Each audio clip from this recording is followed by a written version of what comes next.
Did you know that in the last year alone, ransomware attacks is up approximately 341% over the last year, of which the companies that have been attacked have paid out close to well over $400 million in cryptocurrencies?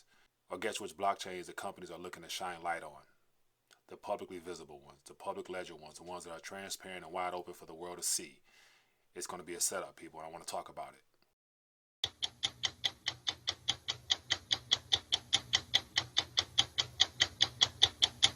All right, so it's been a minute since I've done an RTD quick take. I thought it would take a minute to share my 2 cents. Woke up and did some investigative work based upon some articles that came my way, and I wanted to share with you my thoughts on it, how I believe this is a setup, but yet it's a design setup to further shine negative light on this whole digitization process that we're heading into with the regulation that's soon coming as the cryptocurrency space is looking to be officially regulated and the final arrival of adoption for the institution's sake it arrives. So I came across this article here, as you guys see on the screen. It says ransomware moves from economic nuisance to a national security threat. And so right there alone, the title caught my interest. I read through the whole thing and found it to be quite interesting because at the end of the day, I'll save you the headache of having to read this. But what this is the introduction of why, as we head into this new digital age moving forward, regulation will be needed for everything labeled in the digital asset space.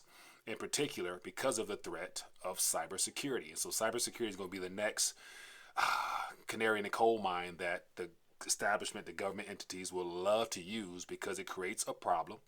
And of course, they're going to give you they're going to create the reaction with the regulation. Then they're going to try to come out with the solution, which will be more of what they have, already in play for us. But one of the things that caught my attention about this whole article here is the fact that it links back to the most recent report that was given from Chain Analysis, which is a cryptographic forensic firm that's been funded by a lot of government entities that its sole purpose is literally to track the visibly public and wide open ledgers that these different protocols, blockchain and cryptocurrencies run upon, looking for, as of course, illicit activity, money laundering, criminality, funding terrorism, all those categories that they love to throw out there. But one thing that's the most notable to me is the fact that within the last year, since the lockdown, and as a result of everything that's transpired since, as we head into this fourth industrial revolution, cybersecurity is the primary subject matter that we're going to be introduced to more of in the next coming years because everything is heading towards a digital realm. And so what does that mean?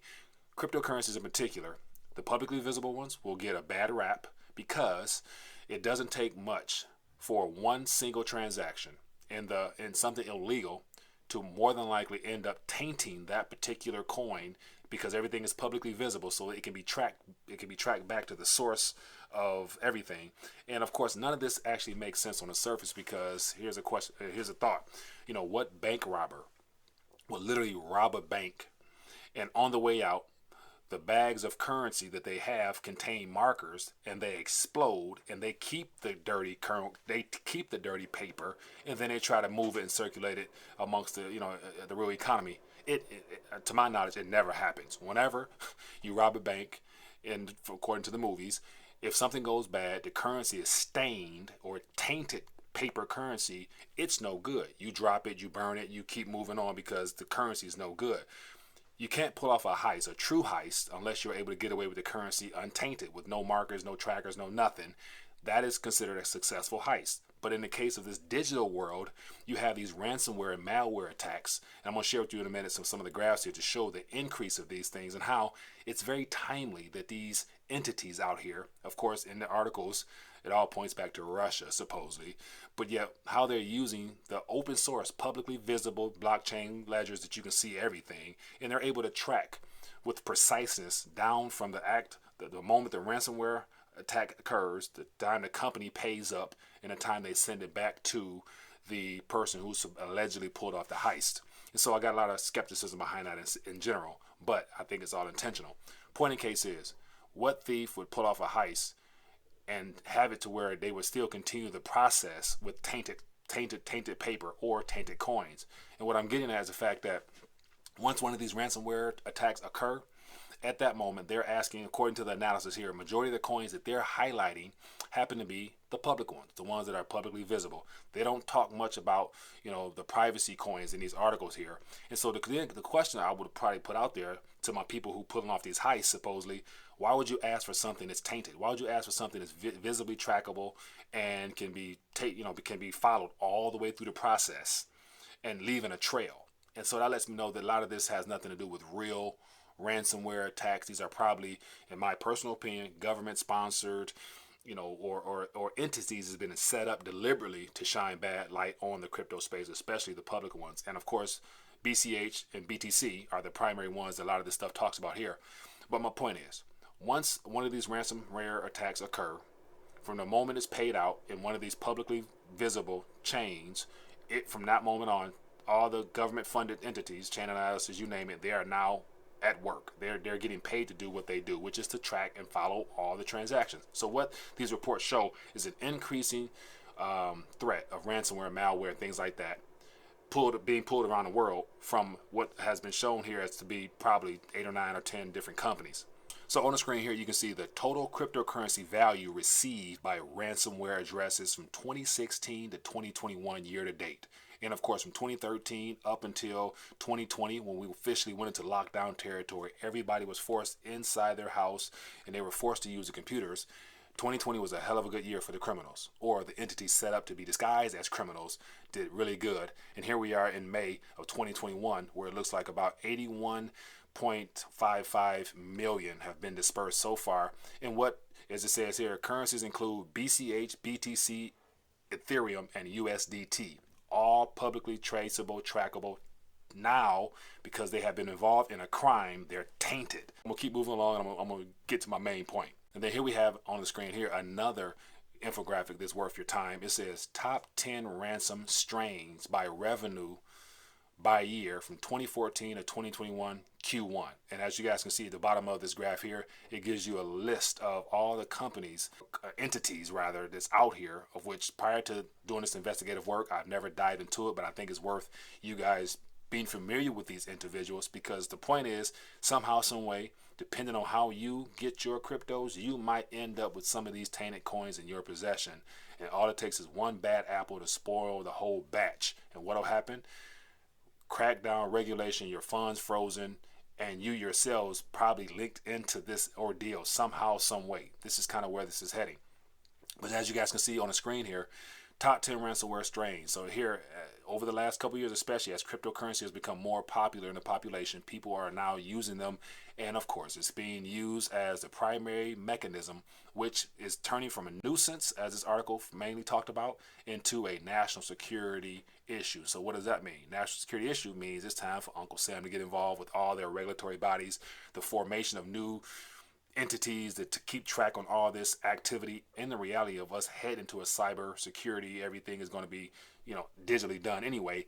This is not going to be good for cryptocurrency. Then, as you guys see on the screen right here, it says ransomware life cycles by share of all ransomware payments 2021 to present. So all these entities I showed in the graph before, they are still active. They're still they still have the encrypted files either waiting on payment, or they're still lingering out there in the cyberspace area waiting to be paid out, or currently being paid out, or however it's unfolding. But this is a whole new realm of cybersecurity threats that globally the governments around the world will try to unify themselves to try to touch on these things, because as it says here, national security issues is bad news for the crypto space in general in regards to what they're going to try to do. So this is pretty much what I want to get to. As you guys can see here, we're being set up. Those that are participating in the cryptocurrency space, it's a setup to literally say, hey, ransomware is on the rise. Cybersecurity is going to be an issue. It's a national security issue now. And so there's going to be more of a usage of cryptocurrencies to be able to pay out these ransoms. And what does that do? It puts a lot of individuals who are excited about the space. It should put you on edge. It should, some alarms should go off, because what's going to happen, it's going to come back to you, the individual, because it's going to be dependent upon where you source your coins from, your tokens from. Because if you are using, and it even highlights in the article that a lot of people are either using mixers, non-regulated exchanges, as well as other websites. They, a couple categories they put in there, but they're using those sites to wash those coins there. And mind you, once the crime takes place, those coins are tainted now, similar to a bank robbery where the paper is tainted. But in the old days, when you got something physical and tangible in your possession, you dump the paper, burn it, do what you got to do. You move on. You consider it a loss. But in a digital space, when you commit a crime, alleged crime, those coins are tainted, and every single coin that's a part of that transaction now carry with it a unique identifier as to where, how, when it all took place, publicly visible. And what these companies end up doing, or these entities end up doing, which is suspicious in nature, they take the coins, they wash them, they mix them, they flip them, put them out in the crypto sphere. Those coins are now dispersed, kind of like a virus. And so here's what happens. If you go to one of those non-exchange sites, which of course all those people in the crypto space love to go to the places where there's no KYC, no anti-AML laws, you tend to go out there and you want to buy those coins because you don't have to, put it in information. But those are the same coins that the people who commit these heists, they're washing them there. So these new non-regulated exchanges, they're the ones that hold these coins. You go buy these coins from these non-regulated places, you bring it back and put it into your wallet. And so whether you put it in an external wallet or your primary wallet, now that one coin of some kind now is the one bad apple that probably taints the entire batch of coins or whatever that you have. And therefore, if you go to probably try to take those to a regulated cryptocurrency exchange to cash out, you now will probably be flagged. Therefore, you be flagged. Your funds will be frozen. You're going to have to prove where you got it from, how you did this. So imagine the 3 or 4 or 5 steps that's going to be created now because of the one activity that took place, creating a digital heist. They washed them. You bought them. It's in your stash. Here you are now with some tainted Bitcoin, some tainted Ethereum, some tainted whatever. Similar to the faction of you having a dollar bill. So if you had a dollar bill that had some red ink on it, you still have it amongst your other stack. It doesn't matter what you tell the authorities, what you say to anybody else. You got a stack of paper. You got one that's red on the side. This bill is tainted. It was a part of a heist. This whole stack of paper going to get confiscated because why? You participated in something that was illegal. You had no clue what was happening. You didn't know that the one fraction of a Bitcoin, the one fraction of an Ethereum, the one fraction of whatever was a part of a heist that took place in Bangladesh. And it took place because they list all the primary targets that these ransomware attacks have taken place at, and they happen to be public schools and whatever throughout the U.S. in particular, where there's no real security whatsoever. And then they pay out these ransoms in cryptocurrencies. The currencies are tainted, and then they're out there. And so once again, people innocently buy it thinking they're protecting themselves, hedging against the dollar, when in actuality they're participating in a criminal activity because we got these fake entities out here, I believe, that are probably government sponsored, in my opinion, designed to do this. Why? To shine a bad spotlight on the publicly visible blockchains, which takes that one apple, ruins the whole batch. It puts individuals that are meaning well, but end up becoming victims of something that was, allegedly done. So this is what I want to get to, how the cybersecurity, the ransomware activity that's ramping up now is going to be dangerous for the average person coming into this space. We're being cornered to only use regulated entities, Coinbase, Gemini, Crack, and all the AML, KYC approved, government identifiable with your QR code, with your public address. They want to know all that. So this plays into the recent announcement of the $10,000 minimum of transactions history that needs to be reported to the IRS. Chain analysis, all these companies, they're involved, so they know. So here's the thing: you'll only be able to use a legally, fully licensed, regulated exchange if you go back into dollars.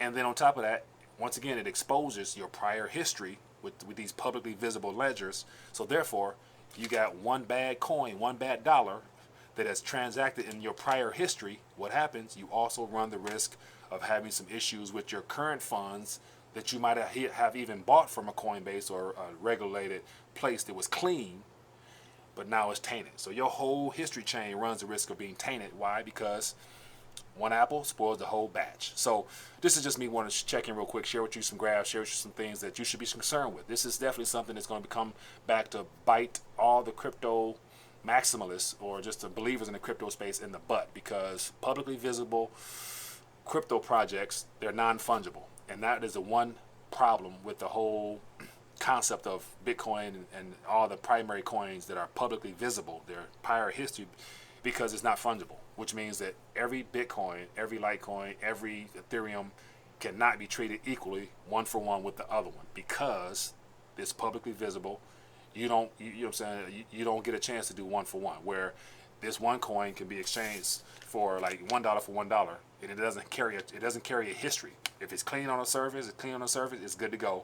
If this boy is red from the dye exploding on it because it was in a heist, it is not comparable to this one here that is clean. So they're not. I will not do business. Me personally, I will not do business knowingly that this was in a heist. But with cryptocurrency, publicly visible ones, with Bitcoin in particular, apparently they're shining light on Bitcoin, which is going to be a reason why Bitcoin is going to be cracked down on pretty soon in some unfavorable way, in my opinion, because that is the best way the regulators and the governments can dial this back so that they can increase their Fed coins and central bank digital currencies. But a tainted Bitcoin does not have the same privilege and rights as an untainted Bitcoin because you don't know, you can't see it. And that's the problem with these publicly visible ones. So therefore, cryptocurrencies that are based upon privacy, which are exchangeable one for one because you don't know anything, nobody knows what the other coin did, because that's how cash usually operates. So those are the ones that are going to get a lot of attention in the days ahead. So just give you a little heads up where all the currency will end up flowing. And we all know that if this was a real heist, if these are real heists that took place, we know the true criminals going to probably do it the right way and go with a privacy coin, i.e. resembling an untainted piece of paper minus the red dye on it. But yet we know, as I mentioned, they're trying to shine light on the public ones because they have plans for it. So be aware of that. But anyway, I just want to share some quick thoughts, share some graphs with you. Leave a comment down below. I'm curious to hear what you guys think. Are you concerned with you possibly having some tainted coins? And what will happen if you try to put it back into one of those publicly regulated cryptocurrencies that might have something frozen? My personal opinion, as I mentioned in a couple days ago video, one of the most important things is to get back to what cryptocurrency was meant to, which was peer-to-peer transactions, to where if it's me and you exchange over one good or service, I'm not too sure that there's a concern for a coin being tainted because I wouldn't know, you wouldn't know, and we both will be fulfilled with what we're looking to transact with in regards to you getting what you want, I get what I want, we move on. So that's why cryptocurrencies will be better served when they're used amongst the people one-to-one and not going back into dollars, not going back into the regulatory, regulated entities. So that's just my little quick sense there. I'm curious to hear what you think. Leave a comment. I'm done ranting. I had to get this out, a little quick take here. It's good to talk amongst people that understand where I'm coming from with these. This is not too far-fetched. This is some real stuff you guys should be considering. Anyway, be blessed.